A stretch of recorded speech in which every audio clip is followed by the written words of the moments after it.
But now, we go to Rudin's party, because he has to make it through his labyrinth too.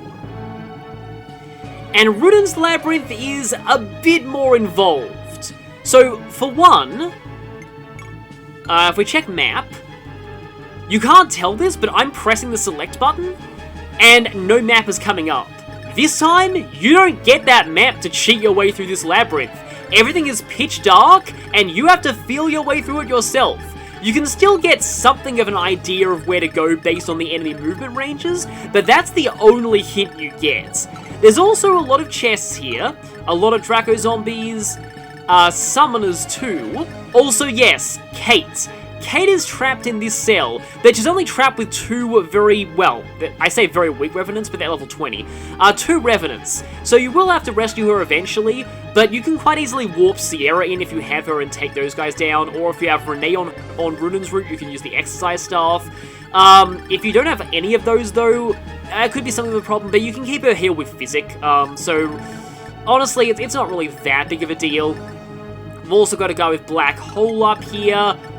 A group of 5 witches who had death. The thing is though, I don't believe these witches are active until you get inside this last room. And Carla's here too. And also, Zeeg. A second showdown with Zeeg, however his stats have taken a big hit because he's dismounted now. He also doesn't move, and the chapter ends when you defeat him. He does have a Silver Shield and Magic Shield again, but this chapter is relatively easy to complete by just having Sierra warp in and just annihilate him. It's actually not too hard for her to one-round him, especially with Ensorcel used on her. As always though, I'm not going to do that because I kind of prefer to do maps the quote-unquote hard way. There'll also be a lot of cultist reinforcements in this chapter, like coming out through these doorways. But one kind of hilarious thing that I want to talk about regarding Zeeg is Hagar. So, I said in Hagar's bio, there is a meme that Hagar can one-shot a certain late-game boss at base. That's Zeeg. With a critical from Stonehoist just off of Hagar's base stats, and I think he does need the Empower Staff though, Hagar can one-shot Zeeg and end this map instantly, but he does need to critical, which is kind of unlikely. So yeah, it's still not a good niche, but it's kind of amusing nonetheless. Oh yes, you might want people like Narcissus for lockpickers, but you may also want to take some spare door keys to this map as well. I just realized that I actually think that my Sierra one-round Zeeg, so I could end this immediately if I wanted to. And honestly, that's kind of recommended. This map is pretty troublesome. The items in the chests aren't really all that worth it. Yeah, the chests are Nosferatu, Physic, Magic Shield, and Sage's Cloak. So, an item to promote mages. I'm not really sure why you'd really need that right now. So also point out that you are split into 4 groups in this chapter, and I'm going to go and put up War of Dragons map just to show where everyone starts. This also gives an indication of where all of the pathways lead. And every number here will have 1 added to it because Rudin is forced and the map didn't take that into account.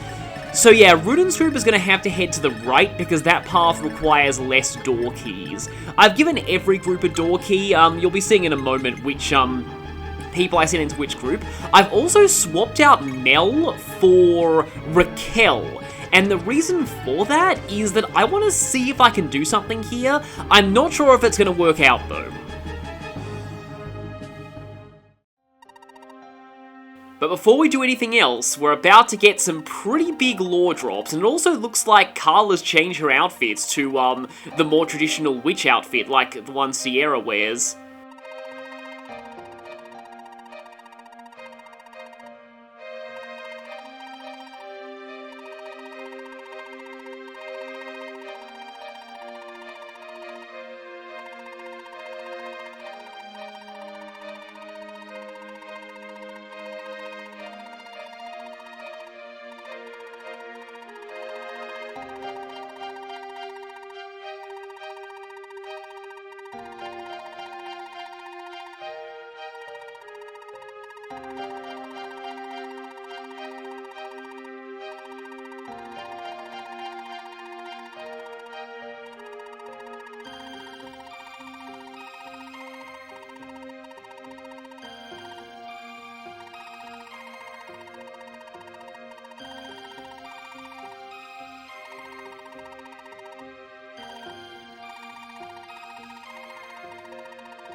So, yes, the Shigen that she's talking about, that is the person we know as Shigen's father. He took his father's name, in memory. And yes, that means we're finally getting the reveal. Carla is Zeke's mother, which makes Zeke his uncle.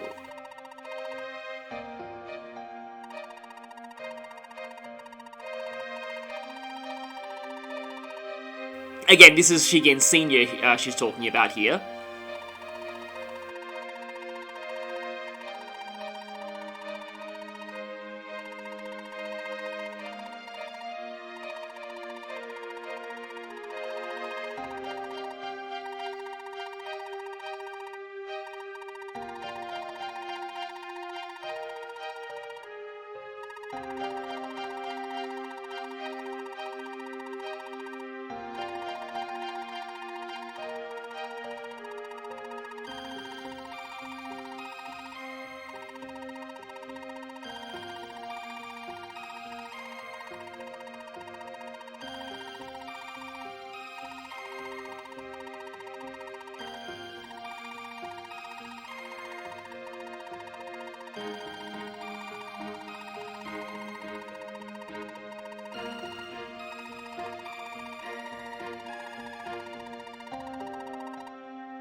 So, yeah, it's time to advance through these corridors.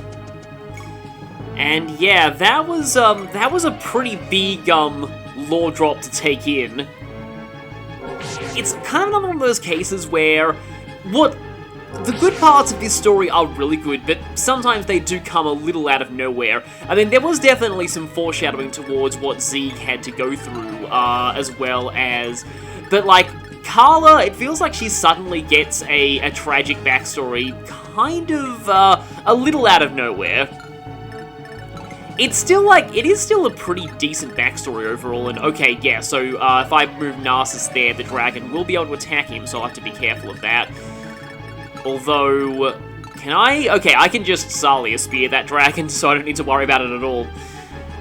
But it is just kind of insane just how Kaga managed to give a tragic backstory to the evil Dark Mage cult, and even the kind of stock character of the seductive evil sorceress. Like, even she has a tragic backstory. And sort of reasons for doing what she's doing. It is just kind of cool how he managed to pull that off, and again, a lot of the later Fire Emblem games just didn't really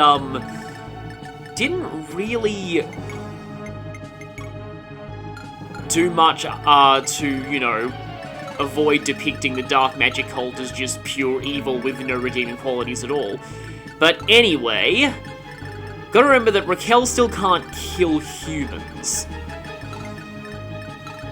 Although, you certainly can. I mostly brought Mariel here for Aura Rain, as always. Only got a few more maps to use that, and in fact, I might even break Aura Rain by the end of the game, and I'd kind of be okay with that.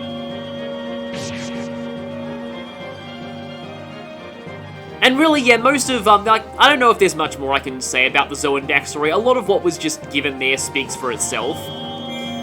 I mean, you know, it doesn't justify reviving a dark god and destroying everyone else, but you can really understand why all of these people are doing what they're doing, and in particular, why many of them are so loyal to Gwen Chaos, who, I think, as we're finding out for, I think, the first time, is not actually a Zoan. I mean, that was kind of hinted at earlier when, Father Law said that he used to be the Earth Sage's pupil. I think that was, yeah, I think that was what who he was. It's been a little while since that last big dump. But yeah, not natively Zoan, so interesting. Why is he so loyal to the Zoan cause then? We've seen a few hints of his motivation actually already, but now comes my plan for Sierra. So eventually, I think on turn 6, witches are going to start spawning from here, and then one of these other tunnels up here. When that happens, you probably want to have someone stationed there to kill them as they emerge. Otherwise, you run the risk of your weak characters being picked off. I could eliminate the Physic Bishop if I wanted to, but probably for the best to warp Sierra up here and just save Kate from these zombies.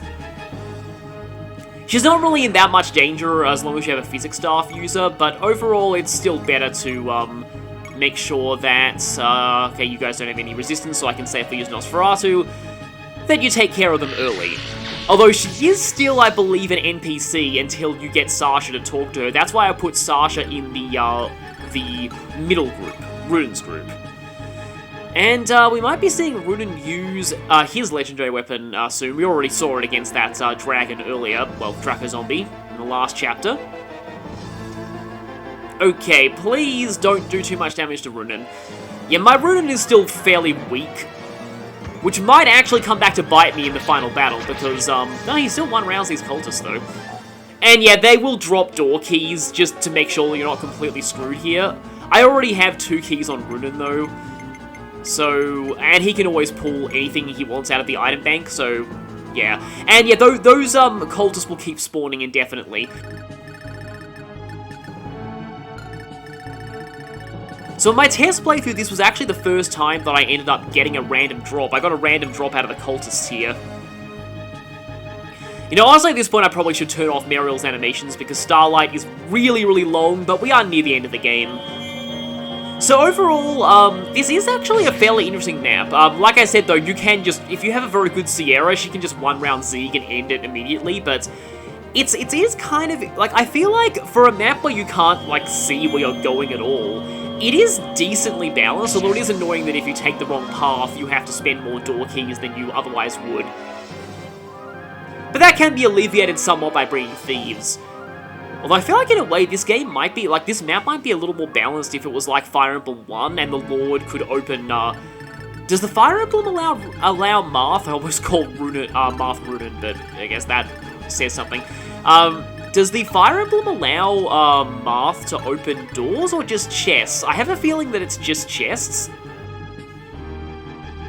And now, with this dance, I may be able to get Raquel in range of that Draco Zombie. But I do have to remember those soldiers.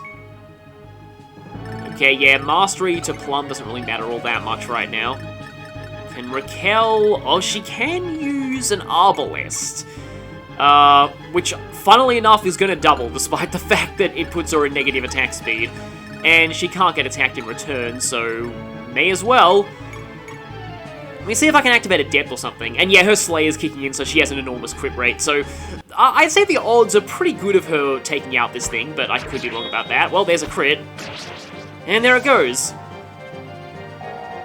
And Paragon. Because her level's actually a little low for this point in the game. Yeah, speaking of which, as far as levels go, yeah, the enemies here are like level 25-ish. So, the, capping your level at 40 with, I almost called it by its Japanese name, Super Proof.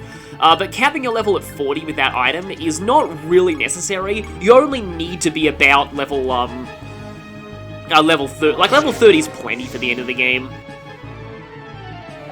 And again, as I've said at the very start, it's only really people with Paragon who are at all likely to, you can get a little bit of a preview here of the way that the map works. And in fact, I believe that path leading up to the chest there is probably a dead end, though I could be wrong about that. So I want to make sure that I am going the right way, because there's a path that way.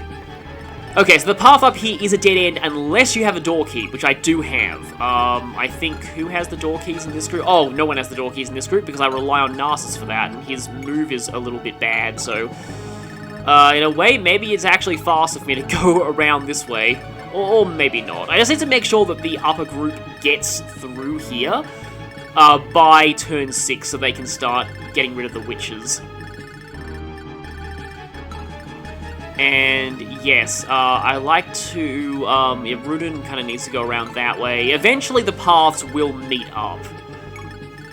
But Rudin's right-hand path requires less keys, as I said. Now, does anybody... Nobody is in serious need of physic right now.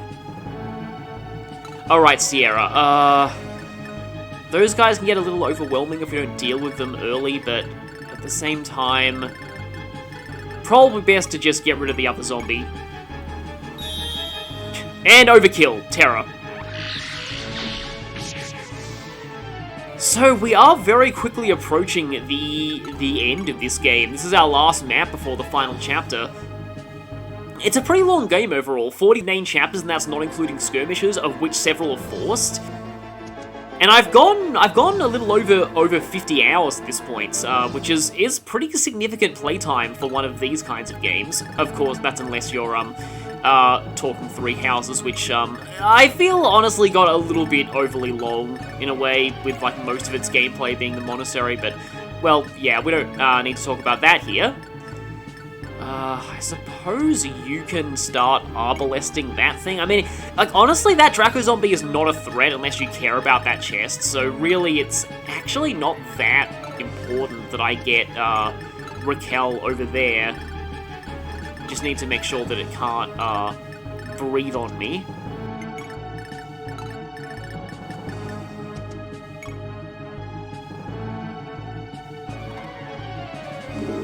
And as I've said, the music is, like, there are some pretty good songs in this game. A lot of the map themes do have a very short loop and can be a little bit repetitive in my opinion.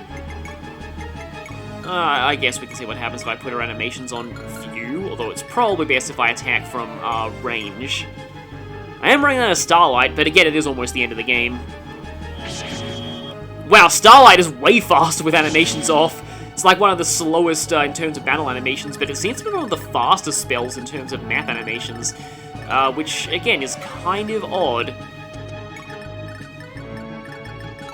Okay, Narcissus will be able to unlock that door next turn, as long as I don't imitate. And I guess Rochelle can attack you over the wall.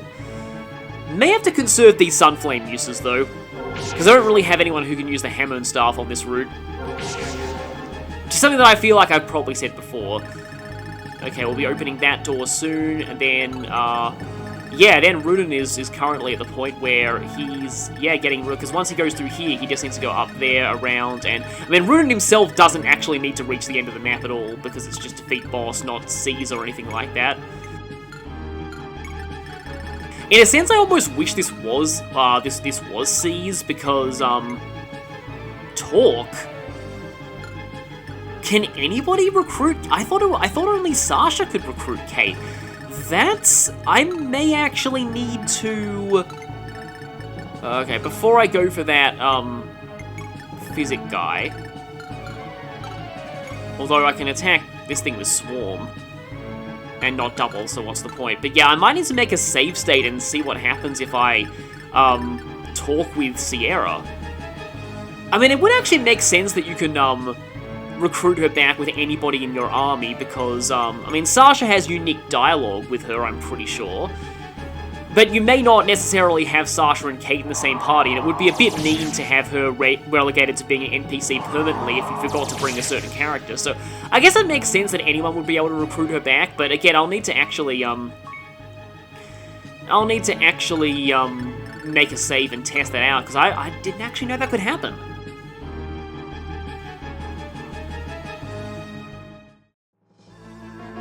I feel like we've used this enemy phase theme for a while, though. Yep, still more cultists. Because yeah, the enemy presence on this map is actually pretty passive overall, if that makes sense. A lot of them are just in rooms waiting for you to get to them. But now we're through here. Well, why not just use a Brave Sword? There might also be some merit in conserving weapons if you really care about this game's multiplayer mode, and yeah, like some people in the comments were very surprised this game had a multiplayer mode when I mentioned it in Hager's bio, but yes, this game does indeed have a multiplayer mode. And it's actually fairly decent too. It is basically exactly the same as Shadow Dragon's multiplayer, just before Shadow Dragon. This is one of those cases where I would say Kaga did it first kind of has some merit, because yeah, like, he actually kind of did. Okay, I can open that door now. And, yeah, Raquel kind of has to... Okay, yeah, you have a door key. Which I will have to use in order to, get Raquel over to the main part of the map. Because I have this idea. So I've got... I guess I can talk about this plan now, actually. So, okay, I guess I can dance here and then have you attack that soldier. So, there is actually unique dialogue if Kate deals the final blow to Zeke. And something that I've heard is that the fan translation actually did change some things, so it moved some of the dialogue that is normally exclusive to Kate beating Zeke to just the normal resolution of this chapter, because they sort of said they didn't like the fact that the resolution to a subplot that's been going on for the whole game is locked behind, potentially you training Kate.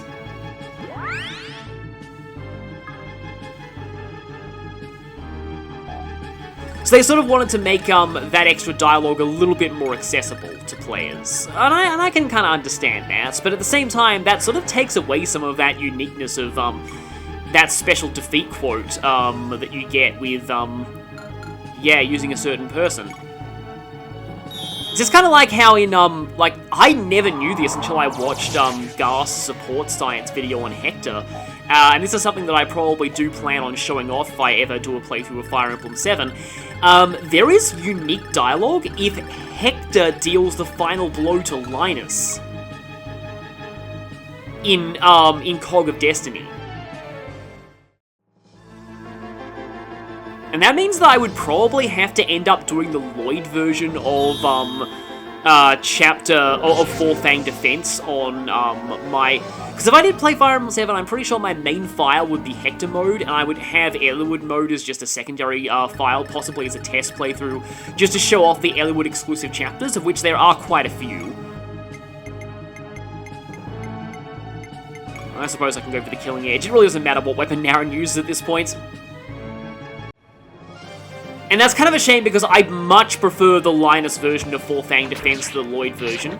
And that's not just because in an Iron Man that I'm doing on my own time of Fire Emblem 7, I just had both Sane and Isadora die in the Lloyd version because Lloyd jumped out of nowhere and attacked me.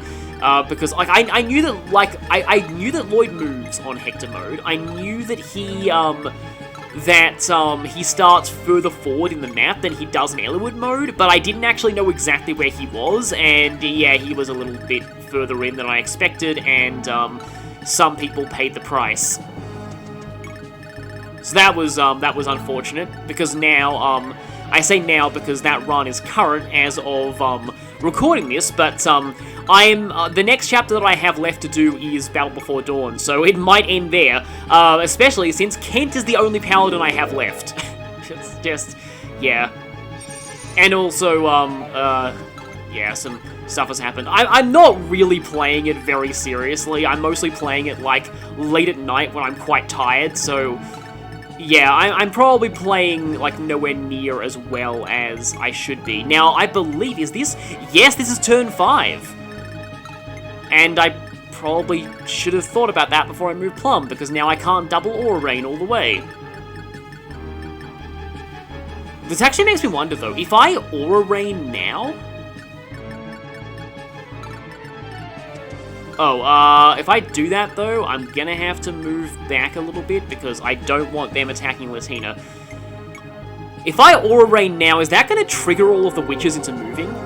I don't know, because, like, usually the witches don't actually move until you open the door to their room. But if you damage them beforehand, I kind of wonder if, they'll be triggered into moving. Oh, nice crit there. Yes, Aura Rain can crit, as you just saw twice. Oh, and one of them had a door key. Attack speed 3. She doesn't get doubled by that soldier, although I'm probably going to warp Sierra in there to finish off that guy, because she's going to need to be up in this vicinity anyway to,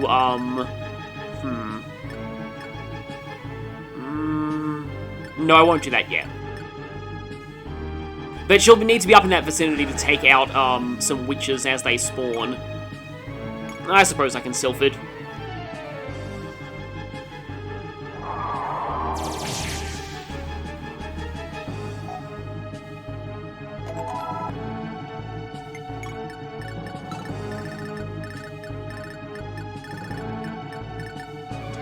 Yeah, so Runen can talk as well. I'm not really going to be using Runen for the rest of this map, so I can probably just have him as a dummy to test that out. Because I think Sasha's dialogue's probably unique. Okay, so now here's the moment of truth. Did that trigger these witches into moving? Well, it triggered you into healing. Nope, they all just end their turns. And yet now is when the witches start spawning. So that is when I like to kind of park Sierra over here and start getting rid of these witches.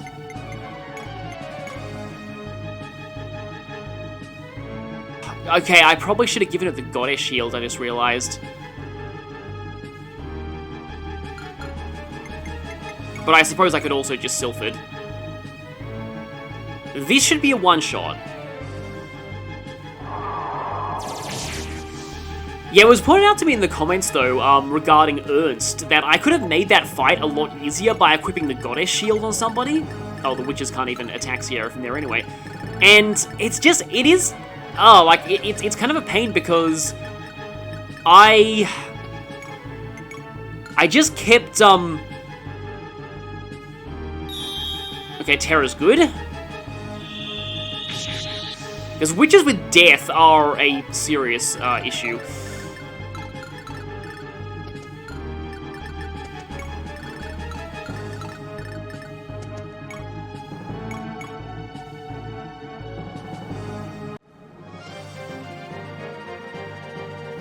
Because I'm so used to using the Goddess Shield to prevent effectiveness bonuses, it just never really occurred to me that it also prevents criticals, and that would have made things a lot easier, so I'm kind of kicking myself for not doing that.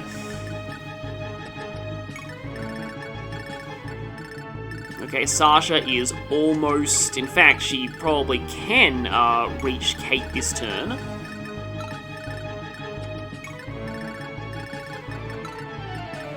Yeah, she can with dancing.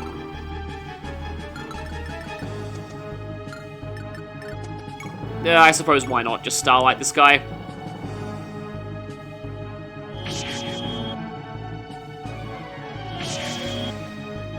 Also, like you can give, for example, Rochelle the Goddess Shield, and then bait Ernst into attacking Rochelle. You can also bait him into using his Javelin to lower his attack speed. There are actually a lot of different ways, and like, I don't know if I feel like I'm a little embarrassed about how I handled that boss fight looking back, but I mean, I did it, so yeah, anyway.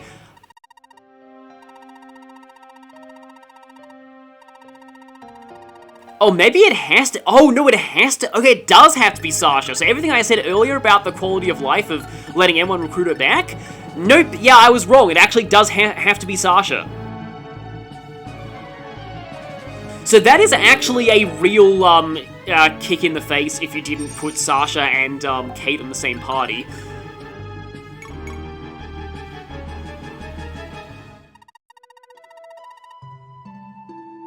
And once again, we have Sasha just having all of this variety in her facial expressions, which makes me wonder whether she was supposed to be a major character.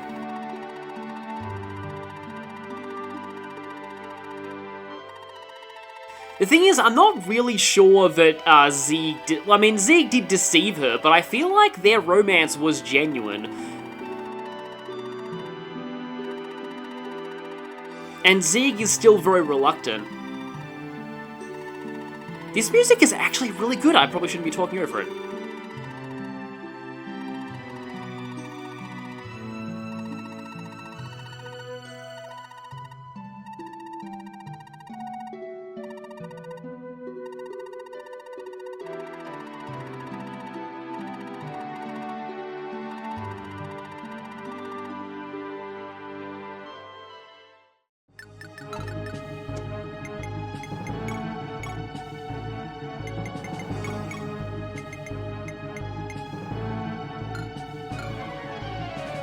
Oh, I can talk to Runan.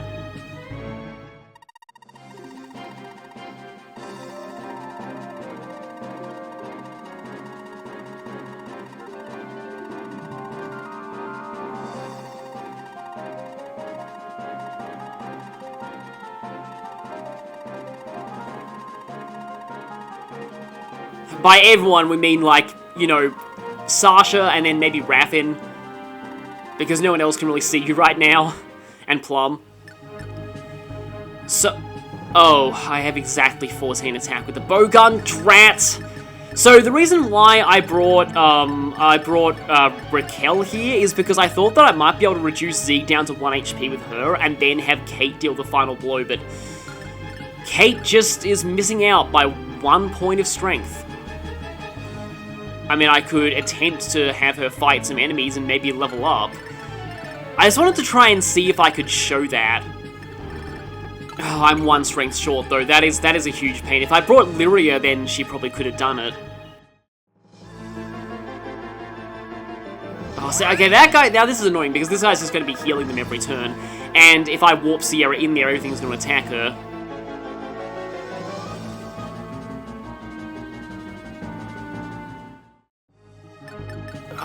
Is there a way that I can do this or not? Because, of course, I don't have Lyria, so I can't empower Kate. I mean, she can use swords as well as bows. She only has 6 mastery, though. Sol is mastery 5. Okay, that's possible. I might be able to do this. If I do attempt to do this, though, I'm probably going to have to cut ahead because there won't be a lot happening until I actually open the door and get Kate and Raquel in there. But if I can do this... Because, yeah, she can use both swords and bows, even though she's unfortunate. I wasted a door key, oh well.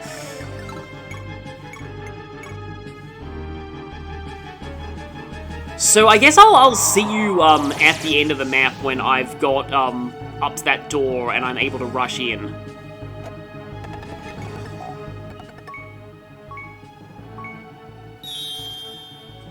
Okay, well, she got Luna.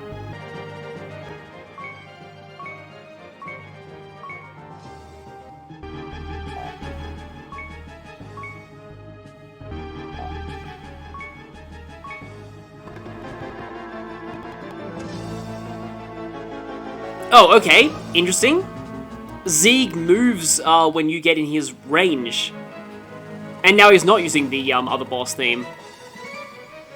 I'm actually a little bit scared about his crit rate too, because that's a spear as well. I'm having Naren just with the Leaven Sword.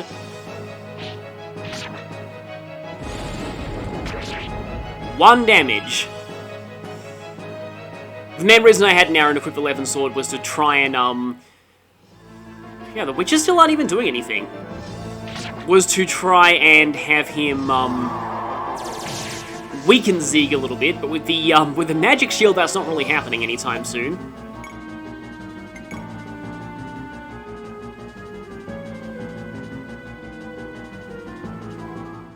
Because Kate's still pretty far away right now.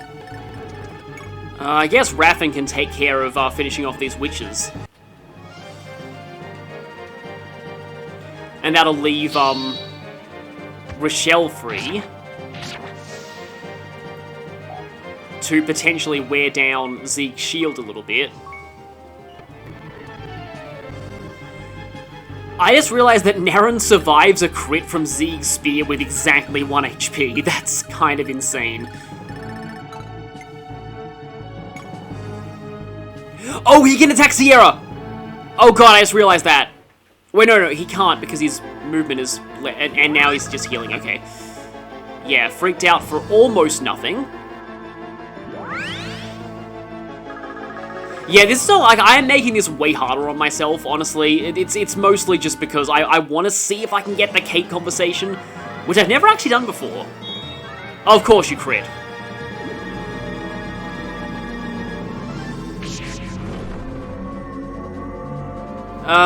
Well, I shouldn't be killing you in return, so unless the other witches warp, nothing else will attack Naren.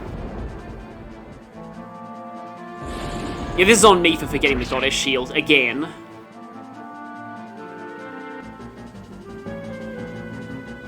Yeah, it doesn't seem like they even warp.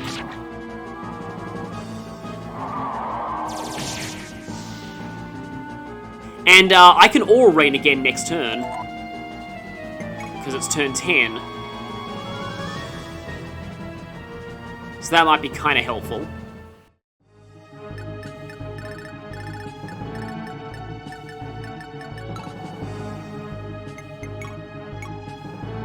Second last Aura Rain. Of course, I think all of the witches have recovered by now. In fact, this actually might be a bad thing for Sierra now that I think about it, because, she needs a full Nosferatu heal. And that's actually going to give her less of one. So I should have waited. But I mean, this health off of the witch should give me enough to survive the Shadow Lancer at least.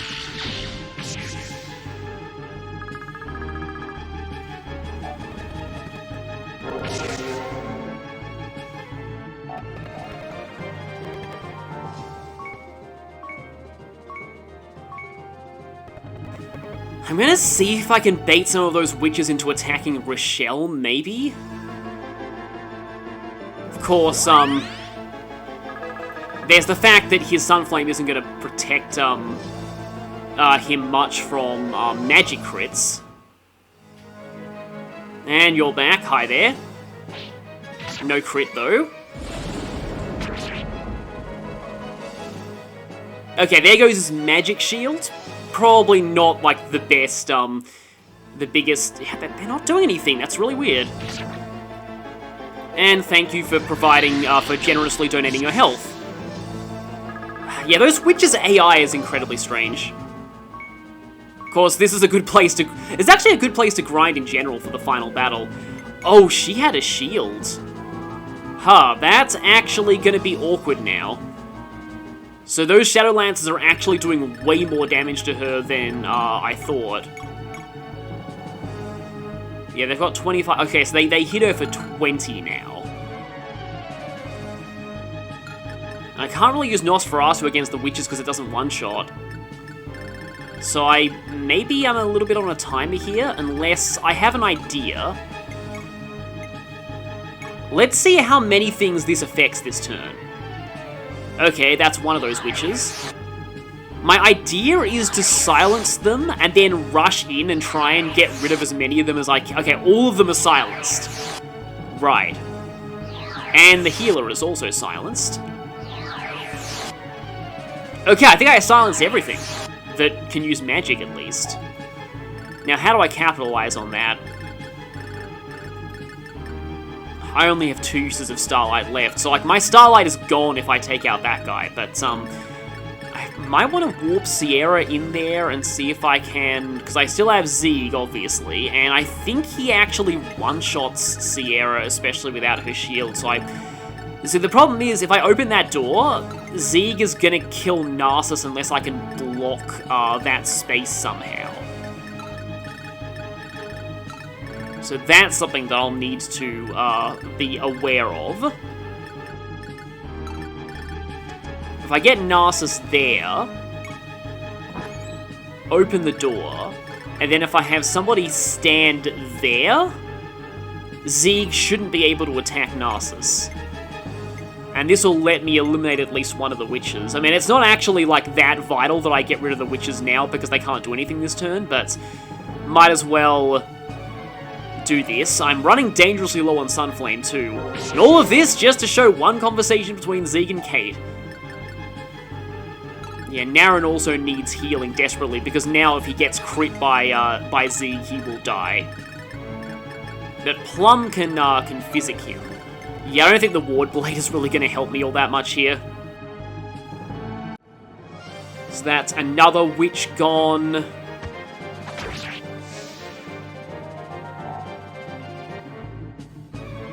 Again, Sierra no longer has her shield. She only has 5 defense, 33 HP. And then Z could just crit her as well. Both of those have 30. So yeah, he always has 30 attack, at least for me on my file right now. Of course, Zeke's movement is not the best. He only has 4. So if I warp Sierra in like there, I can get rid of a witch or that guy.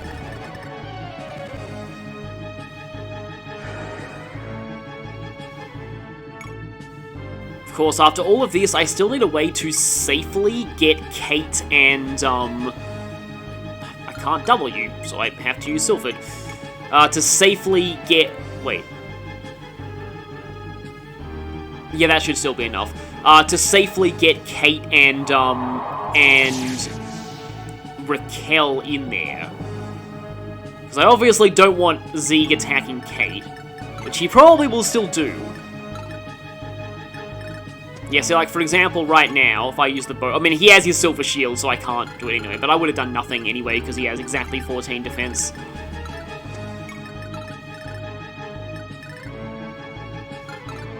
Moving Raffin in might not necessarily be a bad idea. And again, before I do anything else, I have to remember to physic Naren, or I am in serious, serious danger. Although, speaking of serious... Oh, you're silenced, so I'm actually not in serious, serious danger, in terms of Runa getting crit. Yeah, this turn is the moment of truth. If I can survive this turn, I've probably got this.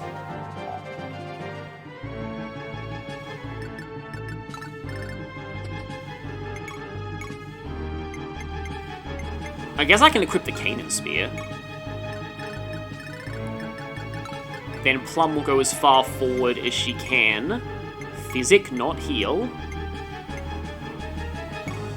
Oh, this better fully heal you. It should fully heal him. Because he needs to have full health in order for him to survive a crit. And you still have Sunflame and an Iron Shield.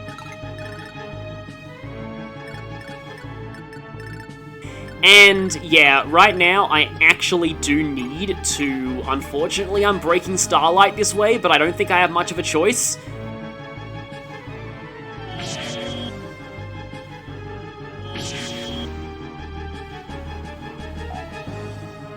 Starlight was used up. It didn't say Starlight broke. Interesting. And yet it says that stat boosters broke. Why didn't they use the use up text for those? It's probably just like a limitation of the fan translation. Like, they can't change like what got translated as what, so like the stat boosters probably use the same text as weapons. So now it just all comes down to don't do anything insane, Zeeg, please. Don't kill us. No, he went back and healed. Although I don't think I can get Kate to him now.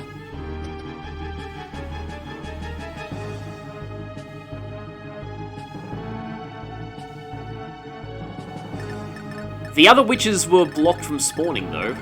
Kate just barely doesn't have enough movement. Which sucks, but, I can okay, Raffin can't get in there yet.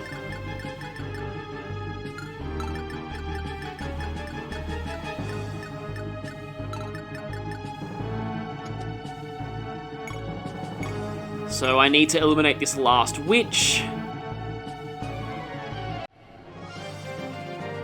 Then I guess survive one more turn of Zeeg, hopefully not killing us. And I get this feeling that I'm going to do all this, and then Zeeg is just going to get crit by someone and die. I suppose I have kind of an angle for Plum to maybe get in there and dance for somebody. Because if I go one extra space, then Raffin will be able to get in there after being danced by Plum. Because that'll allow me to get rid of the Dark Bishop that's in there.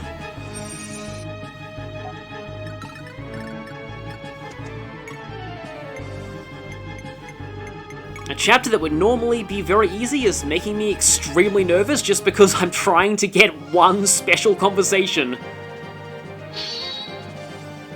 Because as I said at the start, like, Sierra one round Zeeg, guaranteed, so I could have just teleported her in on the first turn and just won.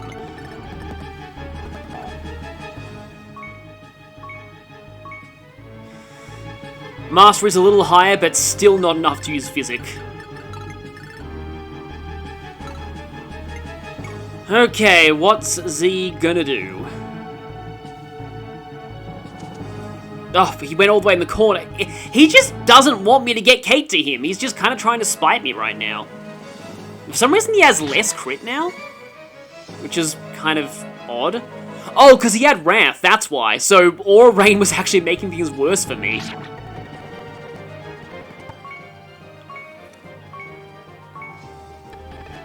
Okay, so if I do this in the right order, it should maybe work.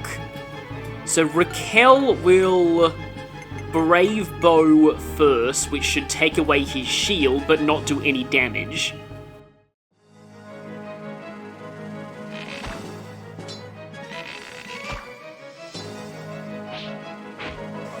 And her dodging is good, because she might actually be in the potential damage range for, Sierra's Land Burst, which I need to use here. Because it's the Land Burst plus Canticle will lower him down to 2 HP. And I don't think it will kill Raquel either.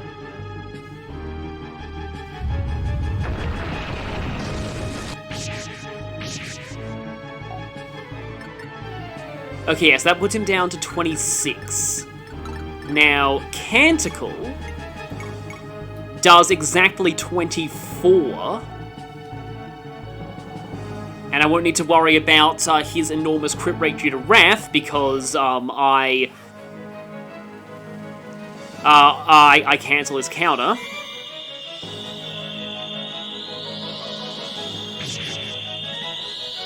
And now it's just a matter of praying that Kate can actually hit him.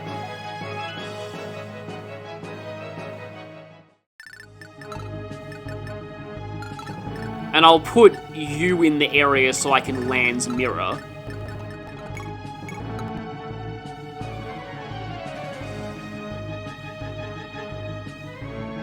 I have enough people that I can move around to reset the RNG if this fails.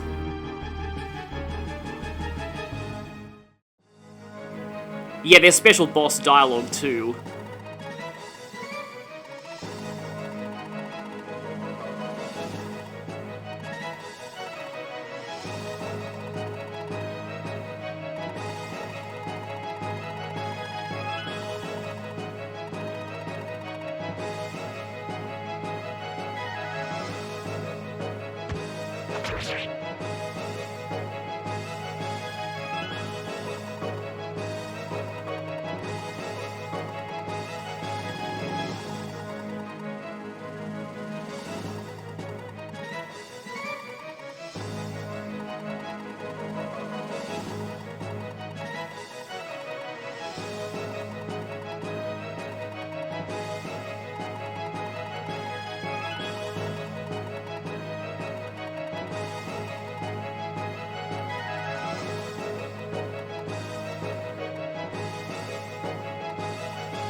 All that extra effort in this chapter just to emotionally destroy Kate. Which makes me feel really bad for doing that, but, I've never seen that happen before, so I wanted to at least try.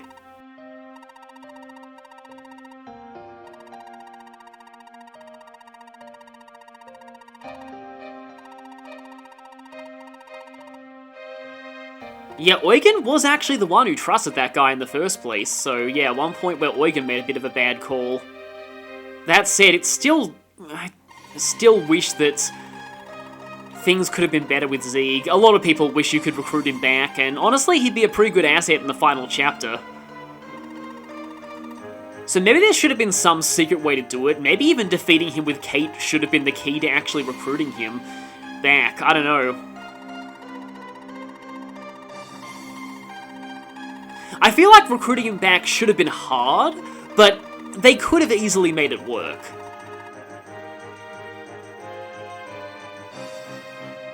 So yeah, the whole Kalbazan thing is something Holmes knows, but Runen actually doesn't know at this point.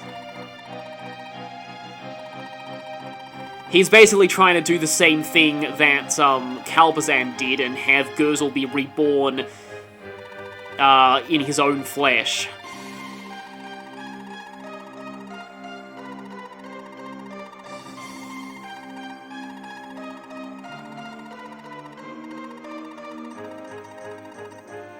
You know, this is actually one case where one of these, you know, sacrifice pure maidens to sort of release a seal thing. It actually does kind of make sense because, yeah, it's Utona's own seal here.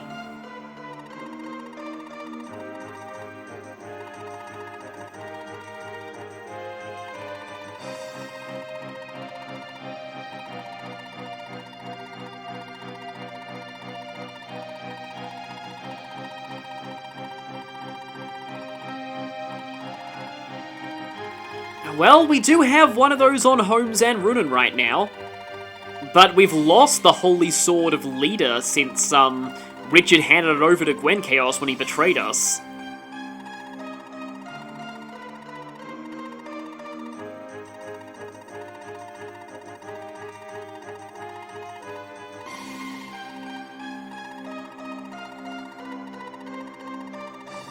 Yeah, this is information that we kind of already know, but it does make sense for Eugen to be talking about it here, because we found out this information on Holmes' route, so yeah, this hasn't been told to Runen and, his group yet.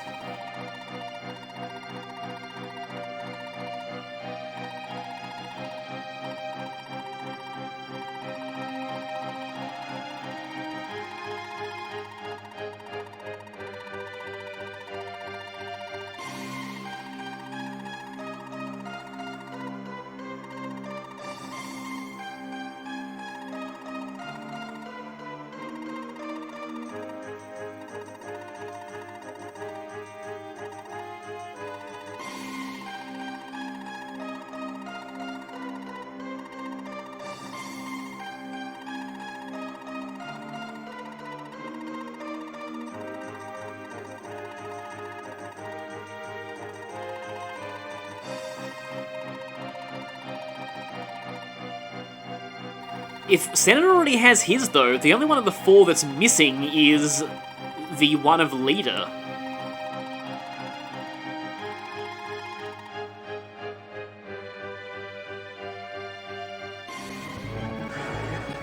But I want to show what happens if you defeat Zeke with someone other than Kate, and as a proof of concept, I want to show how, yes, my Sierra, in fact, one-round Zeke, from even full health and with all his shields intact. So, yeah, I could have ended this in 1 turn if I wanted to.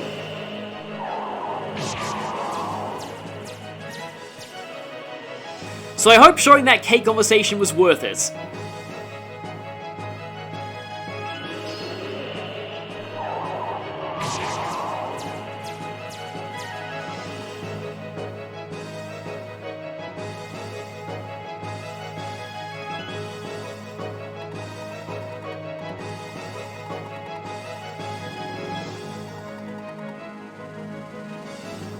I do really like this line, though, so it is kind of a shame that you miss it in the, in this version of events where you don't defeat him with Kate, but I think it was actually in that conversation in the Japanese version.